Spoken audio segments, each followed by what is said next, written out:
a tax reporter, Everett James, coming to you via this very very entertaining podcaster. The programs come on regularly every Wednesday morning, 10 o'clock a.m. on the West Coast and 1 p.m. on the East Coast. We invite your participation and we invite your questions. Please, you may contact us by calling 951-522-9877 or through the email process, evjtax1 at gmail.com. That's evjtax1 at gmail.com. Okay, we'll kick off another hour or so of financial information and tax tips. After all, we are expecting another really momentous tax season that really will be beginning in mid-February instead of January of this year, of next year rather. And that's because of all of the changes from the huge, big,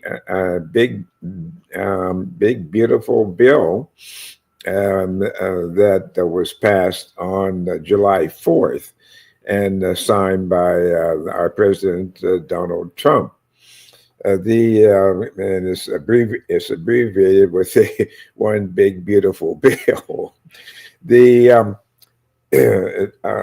begin with, let me just mention that just recently there was a poll that was taken of 2,500 adults who are actually feeling as though they're facing financial hardship. It was a large poll of 2,500 adults. 2/3 of that group earn more than 200% of the federal poverty level. What's the federal? What would that amount be? Well, that's at least $60,000 for a family of four. And if you have, a family of four, and you're earning at least $60,000, that's often considered middle class. But they say they're struggling financially. And a sizable share of higher income Americans also feel financially insecure. The survey shows that a quarter of the people making over 5 times the federal poverty level, that would be an annual income of more than $150,000 for a family of four, they worry about paying their bills. Overall, regardless of the income level, almost 6 in 10 people today, respondents, who reply to the and take part in some of the polls, feel they're currently struggling financially. Okay,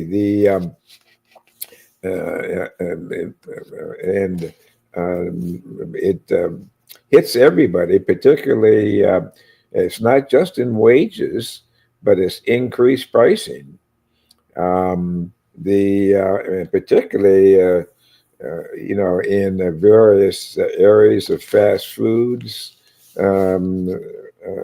business expenses, and it's just a struggle becoming more desperate as we go along. We will take a first, before getting into some of the, at least some of the commentary regarding President Donald Trump's administration, which will include some information, that applied really to his first administration, back in 2006, being 2017, and the and then the um, um, overflow from that first administration to the current administration, which began just last year. The To begin with, the let us take a quick look at the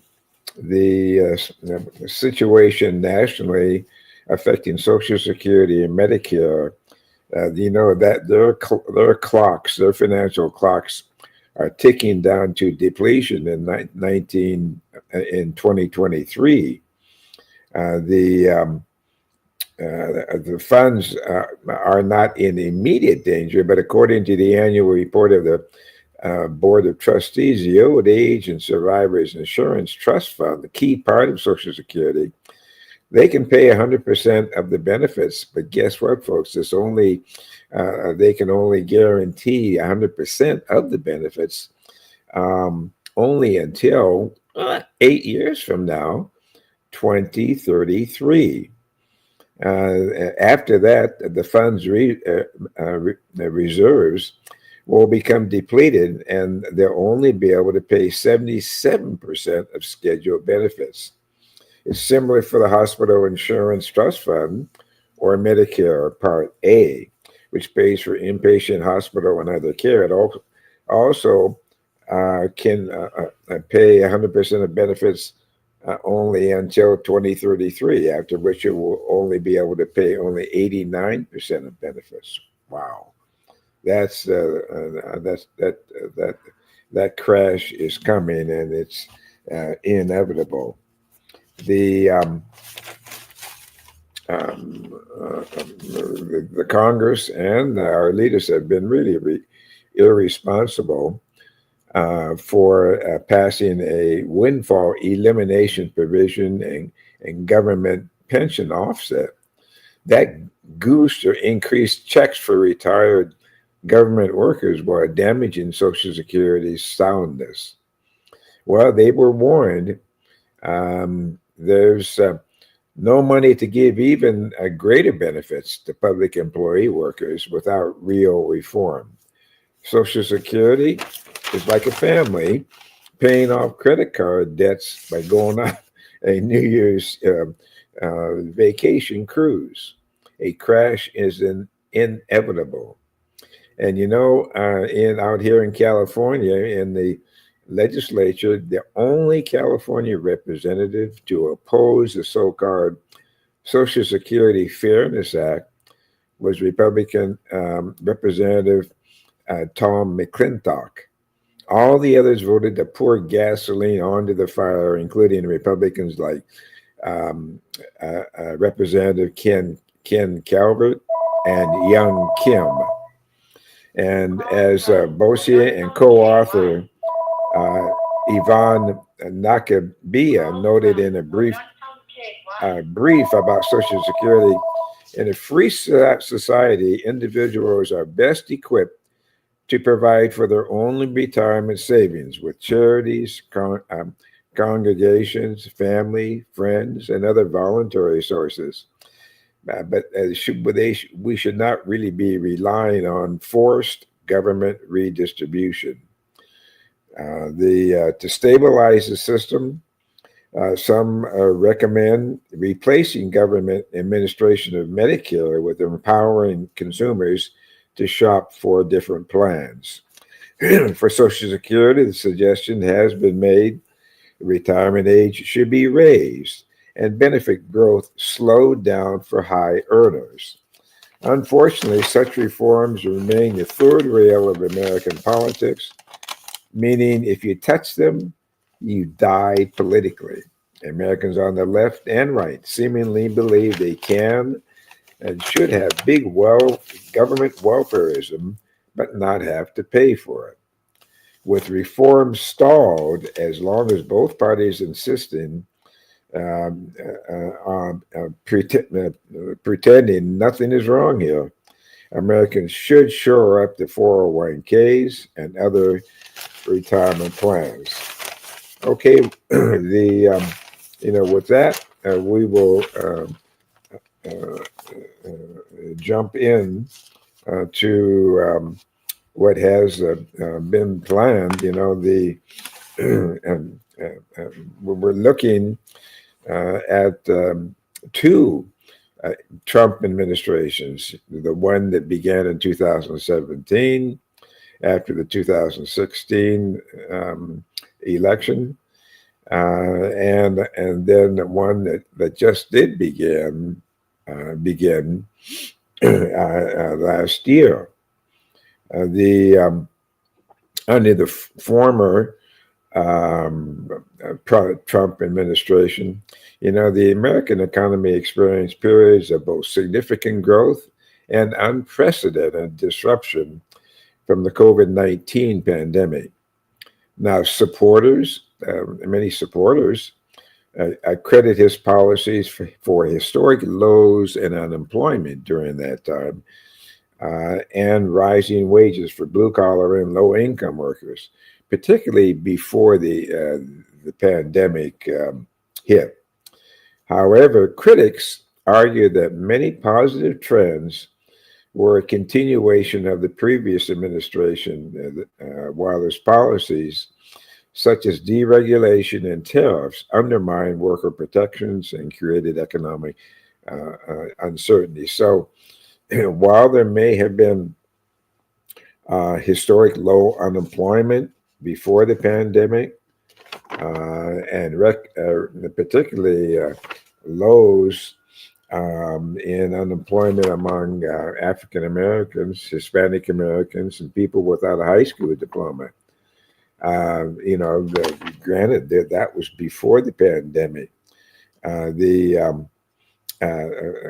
However, during the administration two,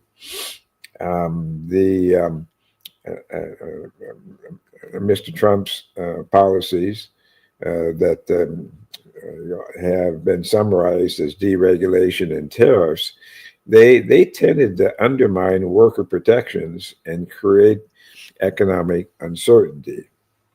So let's look at the factors viewed first as helping the American worker, as opposed to factors viewed as harming the American worker. Well, there has been historic low unemployment before the pandemic. Before the pandemic, the unemployment rate fell to a 50-year low of 3.5%. The decline was broad, with record lows, as I mentioned, achieved for Americans who might be considered as minority, African Americans, Hispanic Americans, and people without a high school diploma. There was faster wage growth for lower income workers during the administration one. In the pre-pandemic economy, there was a tightened labor market, and that led to competition for talent. That drove up wages. Wages grew faster for low-income and blue-collar workers, helping to reduce income inequality for 2 consecutive years, and this is actually before the pandemic hit. What was another hallmark? Well, Tax Cuts and Job Act of 2017. Now we're talking about the first administration, first Trump administration. Supporters of that tax reform pointed to an increase in median household income, and a number of companies that announced bonuses and wage increases for all of their employees. The Tax Act back in 2017, that doubled the standard deduction, reducing the tax burden on a lot of families. A third factor was apprenticeships, which expanded greatly. Back then, the administration number one of Trump It created a national council for American workers and oversaw an expansion of apprenticeship programs. Hundreds of companies pledged to provide more job and training opportunities for American workers. And then, lastly, in response to the economic disruption caused by the pandemic, the Trump administration passed the largest relief package in American history. It included programs like the Paycheck Protection Program to support small businesses and preserve jobs. Well, how about some of the factors that may be viewed as hurting the American worker, particularly during Trump's administration, too? There's four of them. Disruption from trade policies is one. Critics argue that the administration's tariff policies have disrupted supply chains and created economic uncertainty for many American businesses and workers. For some workers, such as cargo handlers, the tariffs reportedly slowed down work and led to job losses. Number two, there's been a great deal of criticism of the current administration because of what is seen as weakening of worker protections. Some policy changes were seen as harmful to worker rights. This included reversing key regulations related to overtime protection and tip stealing practices. The administration also took steps to dismantle collective bargaining rights for certain federal employees. We've heard a great deal about that. Number three, there have been a great number of cuts to federal agencies and programs. Opponents to President Trump's policies point to cuts to critical federal agencies and cuts to Social Security net programs as harmful to working families. So there's certainly been reduced funding for agencies like the Department of Labor and National Labor Relations Board.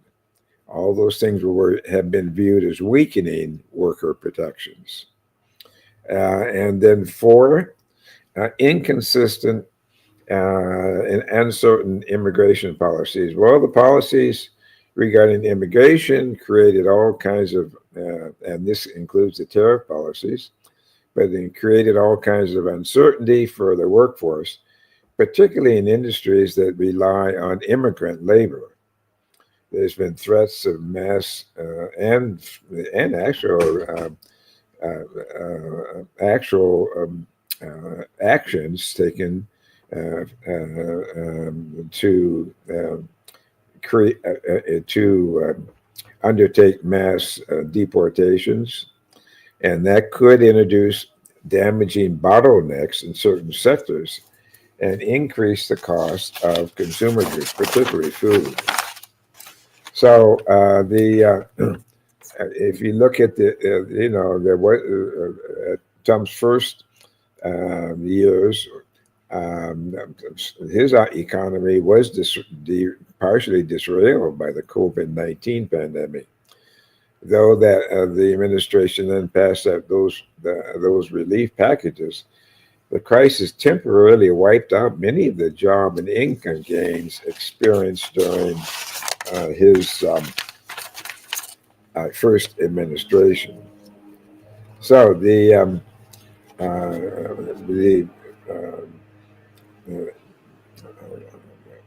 effect, for this year, from many economists have viewed definite pluses, such as increase in jobs, unemployment is down, wages are increasing. They are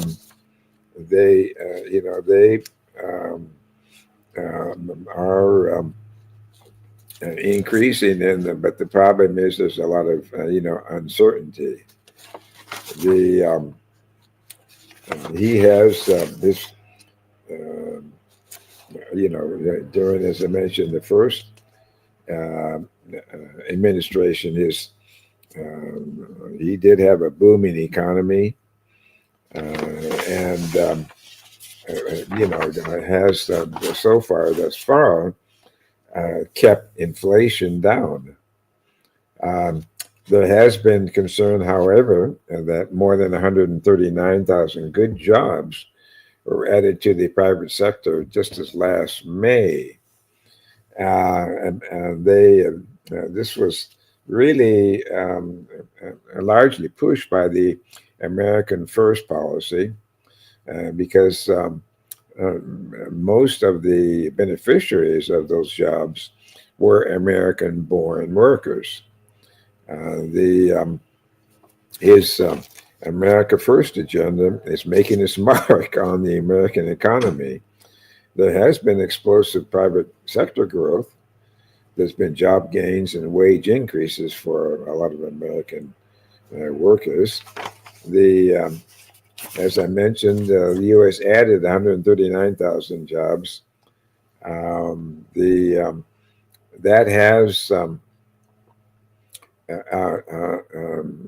has changed the expectations. Leisure and hospitality, 48,000 new jobs. Transportation and warehousing accounted for 5,800 new jobs, and construction, 4,000 new jobs. Wages for everyday Americans continue to rise, with the real hourly wages up by nearly 4% over the past year, far higher than what economists expected. President Trump, since Trump took office, real disposable personal income has risen at a 7.5% annualized pace. That was more than 3 times the pace in the final year of the Biden administration. So native-born American workers now account for most of the job gains since President Trump took office in January. And that has reversed the opposite trend from the past 2 years. Since President Trump took office, 99% of job gains have been in the private sector. During the final 2 years of the Biden administration, 1 in 4 jobs created were in the government.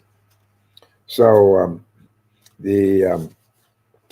here's what some organizations are saying. The Council of Economic Advisors, Chairperson Steve Moran, has been quoted as saying the president is succeeding in creating hundreds of thousands of jobs since he came into office. More than 500,000 since coming into office, and they're all generally going to native-born Americans. Of course, that's there's been a major shift in the jobs going to native-born Americans, compared to jobs going to immigrants. Who have essentially in the past shored up industries such as farm labor and hospitality, but of course with the mass reduction in the number of immigrants, illegal immigrants allowed to stay, with that mass reduction, of course, there's going to be much fewer workers out there who are available to work in those industries. So the economist Steve Moore has mentioned that we are living through a blockbuster economy. We had 4.5% GDP for the second quarter, low inflation. This is telling us right now that the jobs are out there for people who want them. The Job Creators Network CEO, Alfredo Ortiz, has commented that the small business economy is growing and the private economy is growing. This is exactly what Donald Trump wanted to do for reversing everything that Biden had done. So it's good to see that we're actually creating private economy jobs again. Business Network's Cheryl Casone has commented that the markets might be encouraged by the fact that you are not seeing a great number of job losses. That means that people are maybe going to start spending, in higher amounts during the summer. We're hopeful uh, about these trends. But during his two presidencies thus far,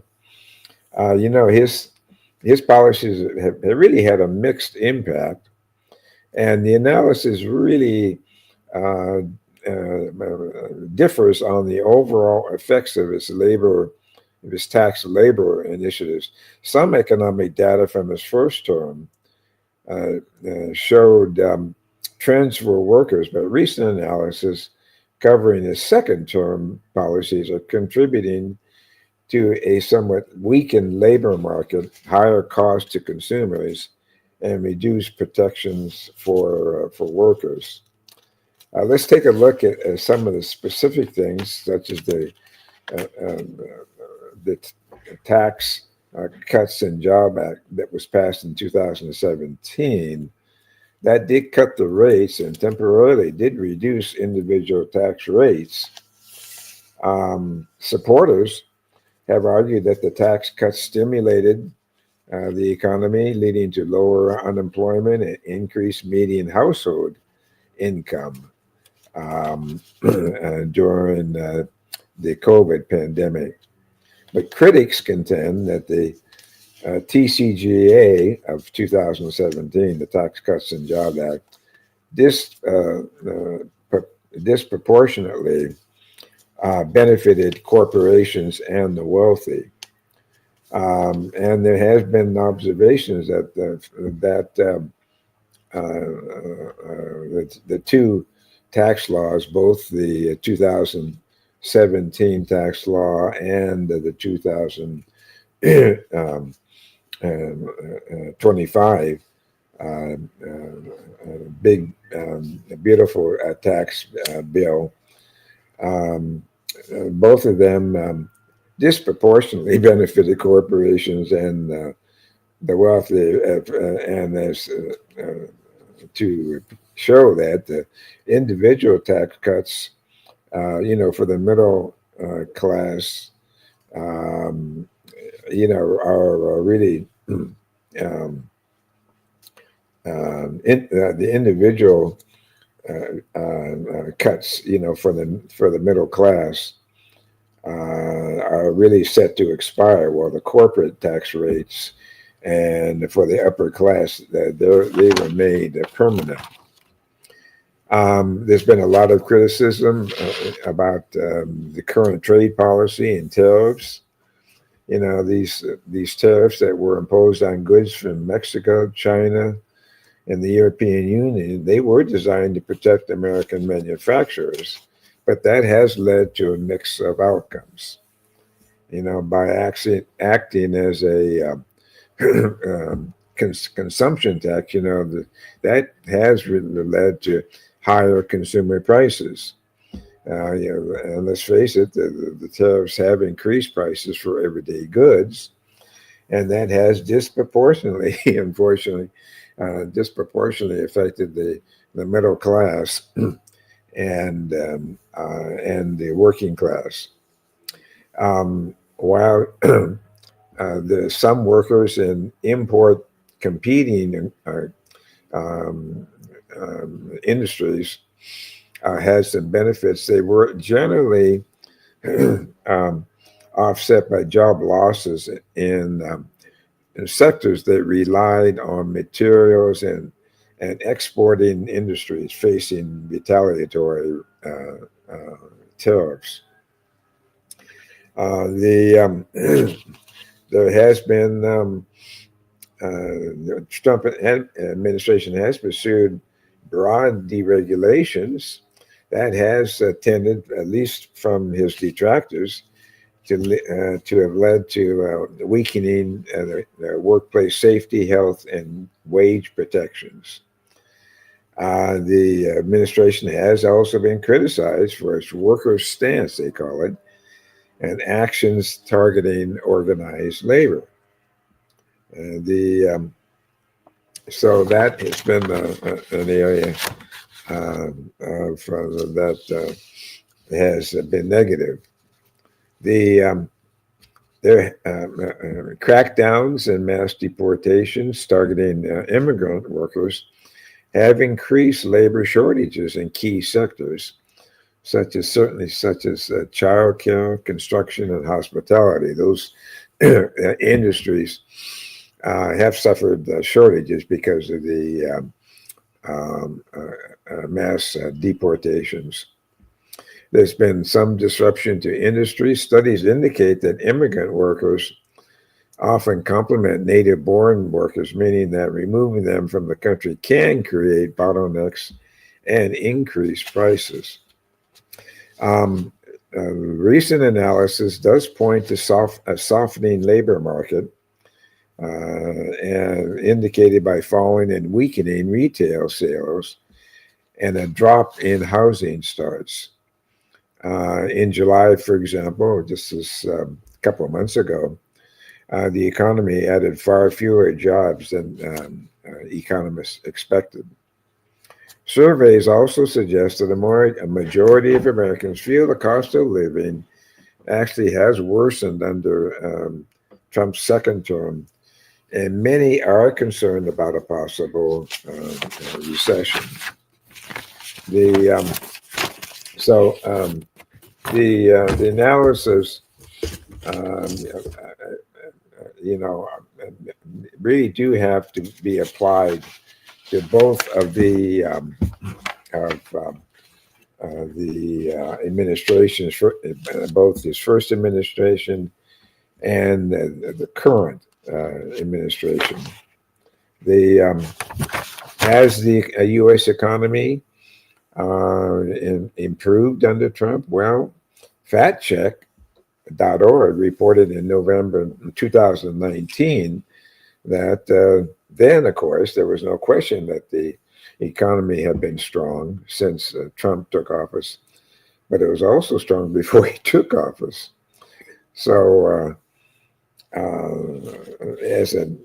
just to do a AI interview or just an overview, during his first term, they focused on tax cuts and increased protective tariffs that was aimed at boosting domestic manufacturing deficits. So the key legislation included the Tax Cuts and Job Act of 2017 that did lower corporate rate and individual taxes. So there's a lot of questions which we will begin to dig into.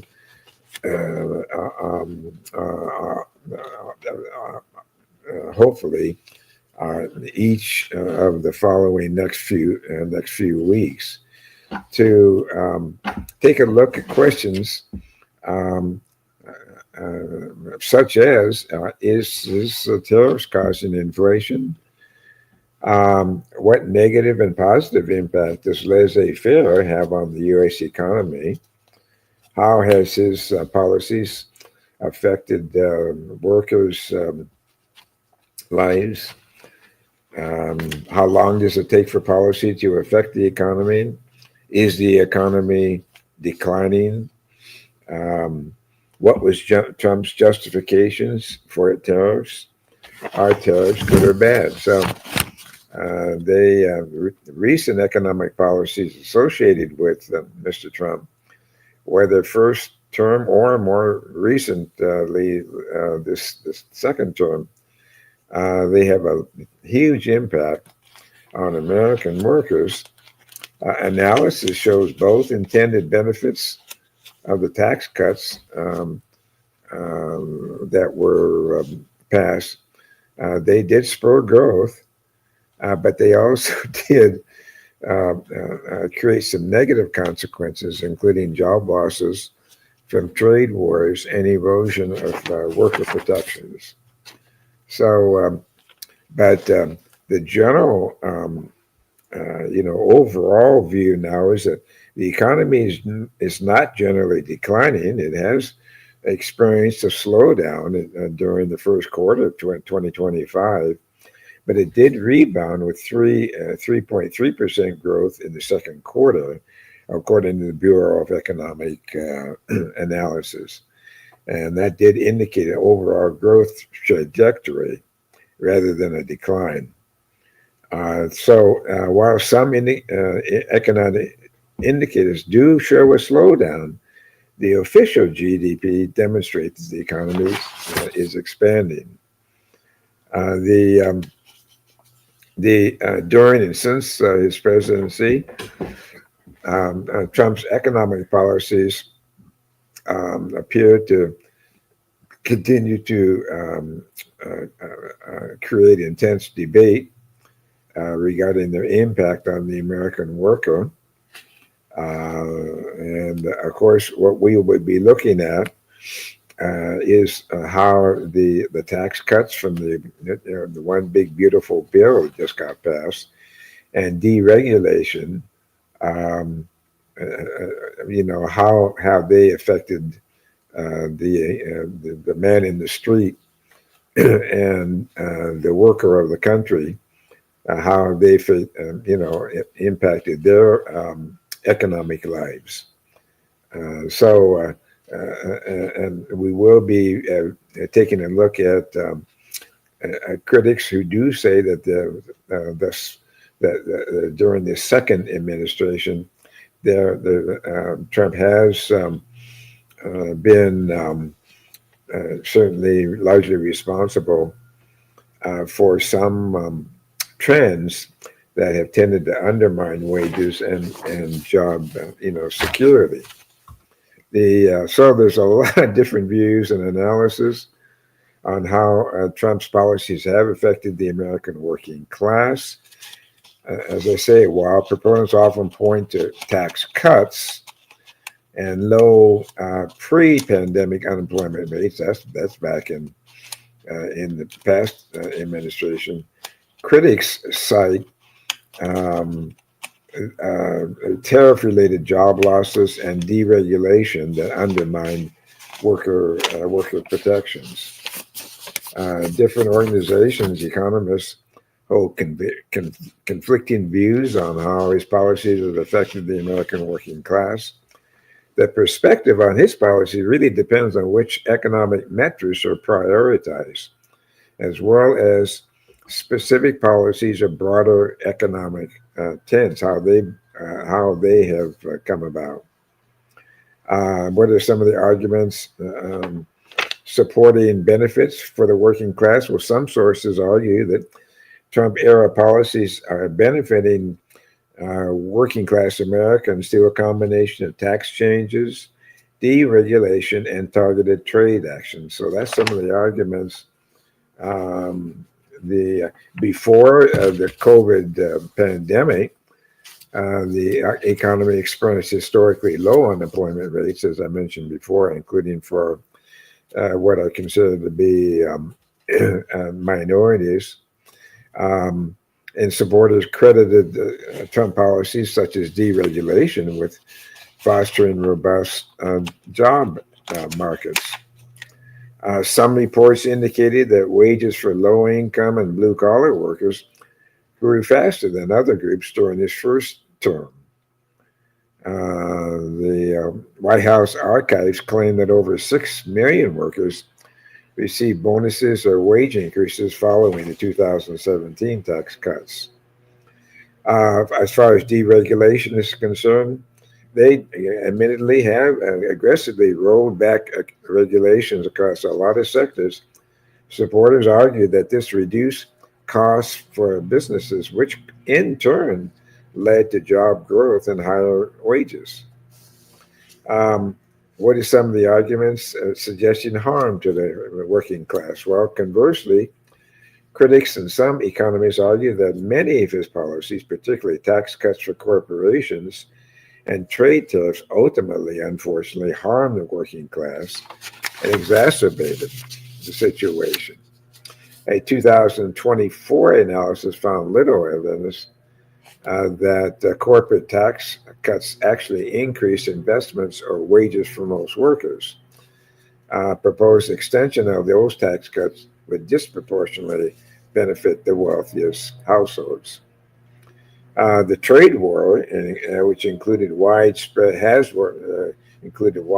tariffs, was meant to help American manufacturing. However, recent analysis suggests that the tariffs actually may have hurt the industry by increasing costs for materials and creating economic uncertainty. A September 2025 this year report noted a decline in manufacturing employment and stagnant wage growth in the sector since new tariffs were announced earlier in the year. Critics do point to the administration's actions weakening worker protections. Examples include challenging overtime rules, relaxing safety standards, and pursuing policies that critics say undermine collective bargaining rights. So there's a lot of different comments. There's been a general weakening of safety nets.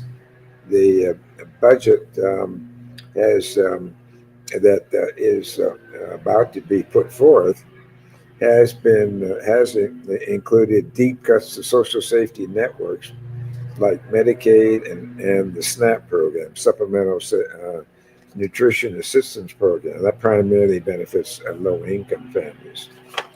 So there's different views and analysis on how Trump's policies have affected the American working class.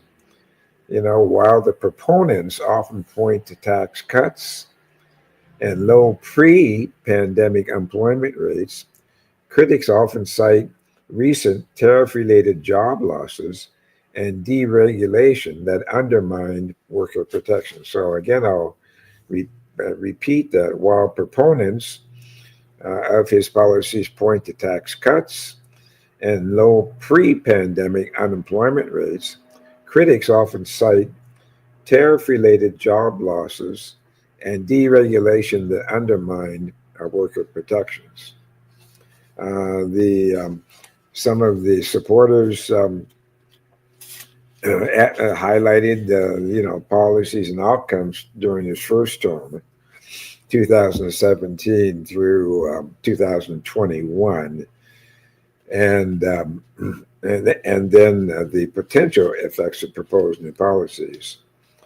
Of course, the 2017 Tax Act created cuts for a lot of households, doubled the standard deduction, doubled the child tax credit, although some provisions were temporary.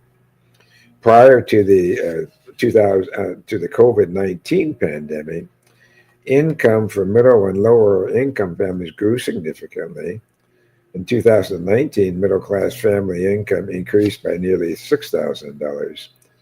And, of course, wages for low-income and blue-collar workers grew the fastest. Now, of course, that is during his first administration. So, many of the things that one might cite now, as far as highlights and benefits, took place in his first administration, but now in the second administration, we are currently in the process of evaluating how the big beautiful bill is going to improve the workers' plight here in his second administration. Other things that might be taken into account: opportunity zones. That program provided that was primarily a program that was pushed during his first administration. That provided tax incentives for private investment in economically distressed communities, and that attracted over $100 billion, creating an estimated $500,000 by 2020. Administration did expand the apprenticeship programs, as I mentioned before, promoted skills-based hiring over traditional degree-based requirements. That's interesting, and very hopeful in promoting skills-based hiring over traditional degree-based requirement. As far as deregulation was concerned, the rollback of some of the regulations was intended to reduce costs for businesses, potentially boosting production, boosting employment and wages. Supporters of his agenda point to proposed 2025 legislation aimed at making the 2017 tax cuts permanent. And they claim that would deliver additional tax relief and wage increases for working families. Arguments from the other side, from critics, however, continue to cite negative impacts on workers, cite recent economic data, deregulation, and recent weakened labor protections. The recent analysis indicates that a new round of Trump-era tariffs announced just this past April, it does tend to harm the manufacturing sector, leading to job losses and slower wage growth. However, economists at Yale's Budget Laboratory suggest recent tariffs are increasing the price of goods for consumers, offsetting potential income gains. And as I mentioned before, the tax cuts, they have been skewed. Even this tax report agrees with that. The tax cues have been skewed toward the wealthy, while the TCJA tax law tax changes in 2017 provided some benefits to low and middle income households.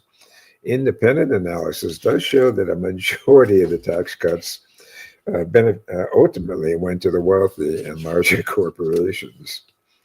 The Trump administration has been criticized for dismantling worker protections. Some examples include rescinding a rule that strengthened overtime protections for 12.5 million workers, and weakening a rule intended to protect tip workers from having their earnings taken by employers.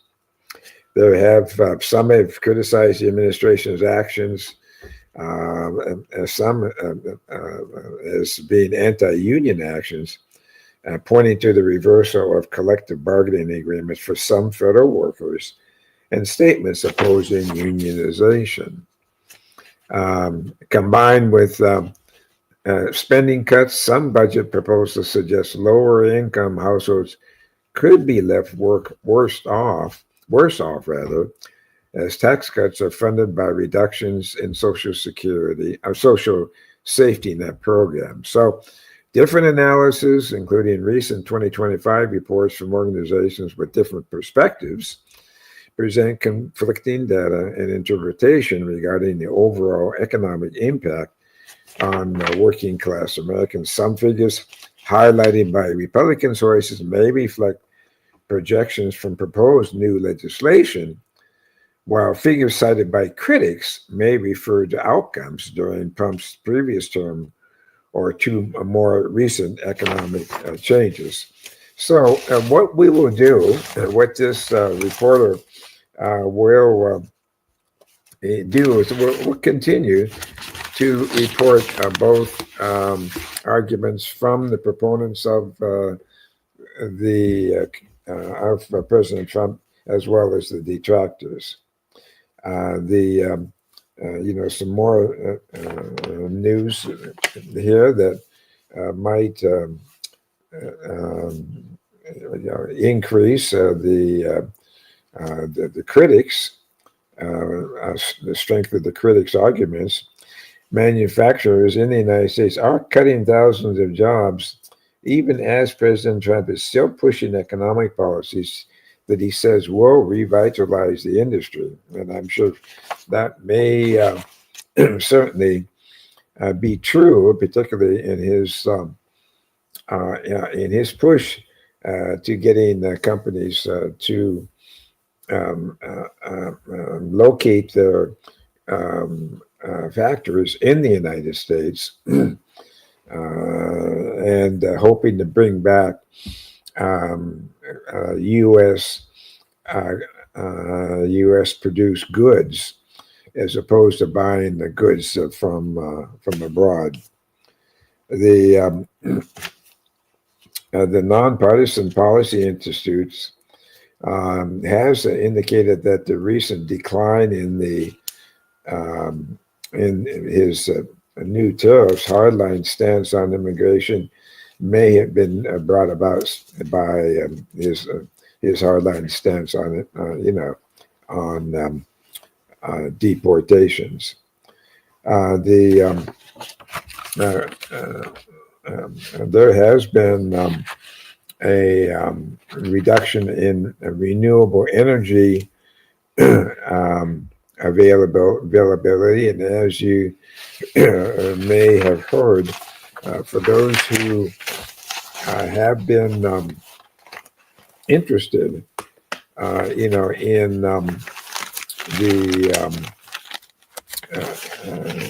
the green energy bills, that is something that is going to be eliminated as of the end of September. So, if you do not have not invested in the green energy projects by the end of at the end of this month, you will be foregoing any tax credits.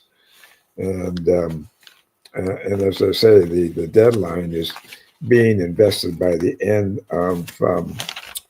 of February.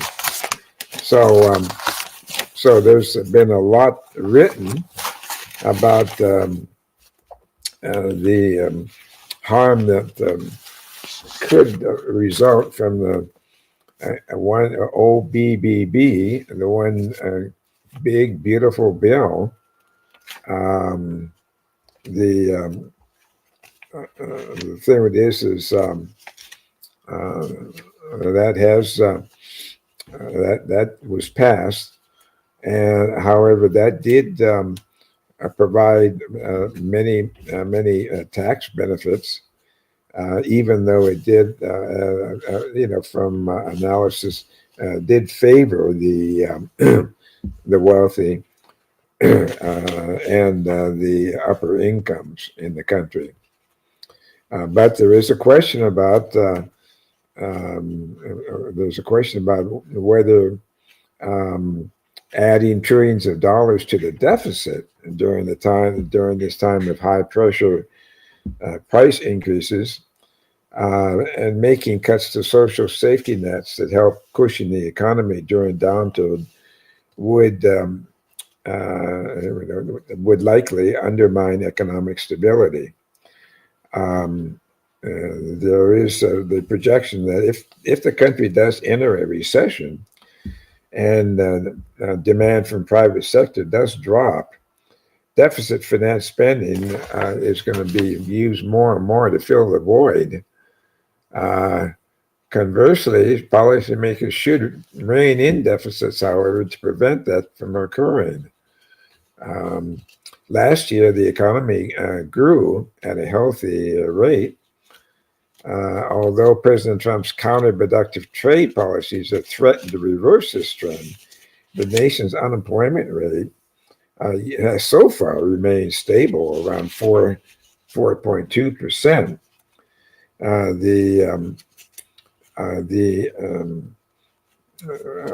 Meanwhile, the inflation's consumption expenditure price index remains stubbornly above the Federal Reserve's 2% rate.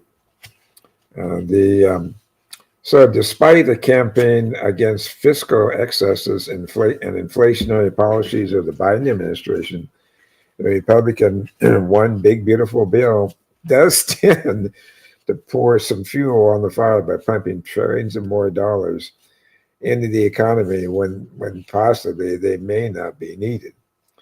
In addition to extending the already unaffordable, some people feel unaffordable tax cuts passed in his first term, the bill does tack on expensive new provisions, such as eliminating taxes on overtime and tips.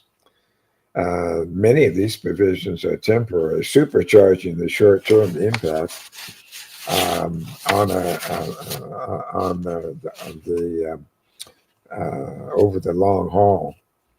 The in addition to supposedly, according to some, sabotaging the government's ability to fight inflation now, the one big beautiful bill has tend to make it more difficult for the government to fight future economic downturns. This doesn't really do a lot of good to pile a lot of debt on now. That can make it harder for the government to borrow more during a recession when it's actually needed. And some of the policies that Republicans have included to reduce the cost of the bill would undermine programs that are most helpful in supporting the economy through those recessions. One of those programs that is mentioned often is the Supplemental Nutrition Assistance Program, the SNAP program.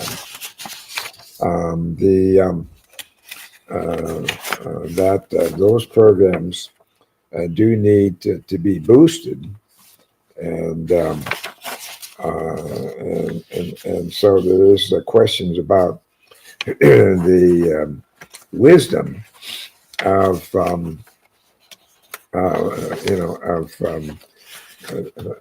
some of the changes made in the one big beautiful bill that just got passed. So, folks, we are